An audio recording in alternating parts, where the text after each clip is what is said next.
Bagaimana cara menerapkan middleware di Dartfrog? Ada menunya di dokumentasi Dartfrog middleware. Jadi middleware di Dartfrog itu mengizinkan kita untuk menjalankan kode sebelum dan setelah request diproses. Dan kita juga dapat mengubah permintaan masuk dan respon keluar, menyediakan dependensi, dan lainnya. Di Dartfrog, bagian dari middleware itu terdiri dari fungsi middleware yang diekspor dari file middleware yang berada di dalam subdirektori root. Itu di dalam root sini ada middleware utamanya, yaitu underscore middleware. Dan di sana bisa hanya menjadi bagian middleware per root directory. Jadi hanya ada satu middleware per directory root. Contoh di root ada satu middleware ya, berarti cuma itu aja, cuma satu middleware. Nggak boleh lebih dari satu. Dan middleware yang ada di root ini atau yang utamanya, dia dijalankan untuk semua permintaan masuk, untuk semua request yang masuk. Contoh bentuk request di sini yang kalau misalkan teman-teman pengen ngehandle sebelum permintaan masuk dijalankan dan setelah diresponkan gitu, atau setelah requestnya diproses. Kita bisa bikin middleware itu menggunakan extension .frog new middleware, atau teman-teman bisa gunakan command line-nya. Misalkan ._frog new middleware, dan kita bikinnya di utama jadi slash kayak gini. Sebentar. Nah, otomatis dibikinkan underscore middleware di root utamanya, di root folder yang ini. Intinya secara default kayak gini. To do implement middleware, kita akan coba tes ngeprint dulu di sini.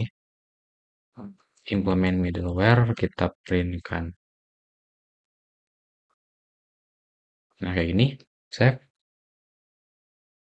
Terus kita coba jalankan dulu servernya .frog dev.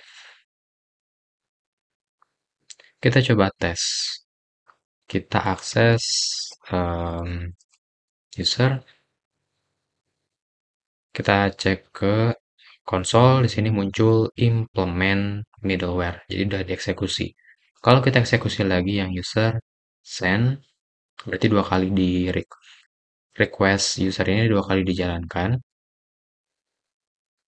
Oke, di sini implement middleware-nya nggak diprintkan lagi karena sekali, tapi kalau teman-teman pengen lebih spesifik, setiap kali ada request ditampilkan dan lain sebagainya, teman-teman bisa lihat contoh yang ada di dokumentasinya di sini untuk bentuk handlernya. Teman-teman boleh copy.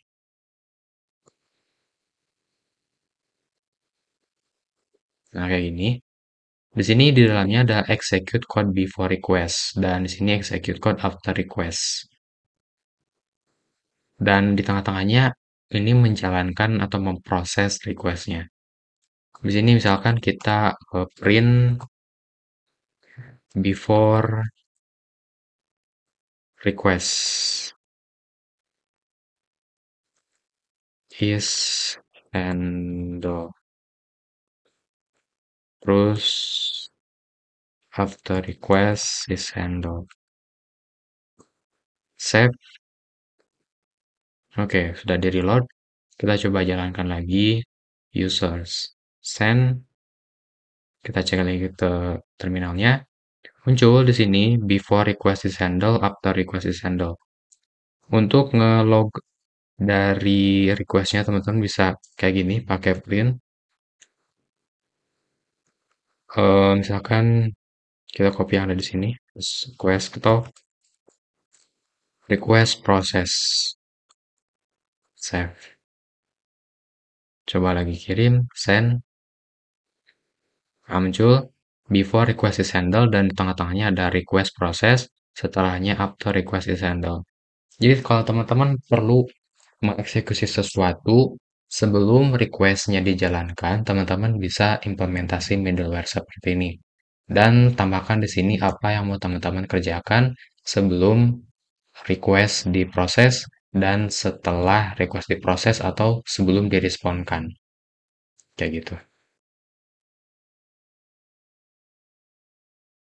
Terus di sini juga katanya kita juga dapat chain built-in middleware seperti untuk mendeteksi request logger. Contohnya kita bikin root middleware itu ya tadi kita udah bikin. Terus di dalamnya kita tambahkan request loader. Jadi kita ganti isinya di sini. Teman-teman boleh copy komentar sebagai contoh, bawahnya kita langsung copy paste. Ini kita langsung ganti return handler di dalamnya. Sorry tadi ya di use dulu handler.use. Nah di sini handlernya kita ganti menggunakan fungsi request loader. Ini udah ada bawaan fungsinya, jadi teman-teman tinggal pakai aja bawaan dari package.frog-nya.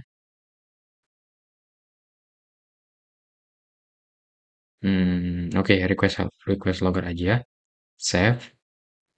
Nah, sekarang kalau teman-teman lakukan request misalkan ke user ya, send dengan metode fetch. Jadi kita update user. Maka akan terdeteksi di sini waktu request kapan sampai jamnya juga. Terus metodenya apa? Yaitu fetch. Respon status code-nya kayak gimana? 200. Dan endpoint yang diaksesnya itu apa? Misalkan slash user. Kalau kita coba akses misalkan yang hello world, metodenya get hello slash world, enter. This is hello world, statusnya 200 oke, kita cek ke konsol di servernya. Waktunya, metodenya yang dieksekusi itu get, statusnya 200 untuk endpoint yang diaksesnya adalah slash hello slash world.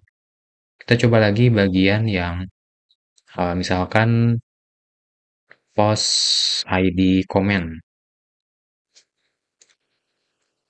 Post ID 1, comment, dan comment ID-nya 2. Metodenya get, send. Oke, berhasil. Kita cek ke terminalnya lagi. Metodenya get, statusnya 200, endpoint yang diaksesnya post, kemudian ID post, dan ID comment. Jadi bisa juga untuk ngecek logging di bagian middleware. Dan ini middleware-nya udah otomatis connect ke routingnya. Jadi kita nggak perlu setup manual biar connect ke rootnya, dia otomatis. Kayak gitu mungkin untuk penggunaan middleware sederhananya atau basicnya di Datfrog.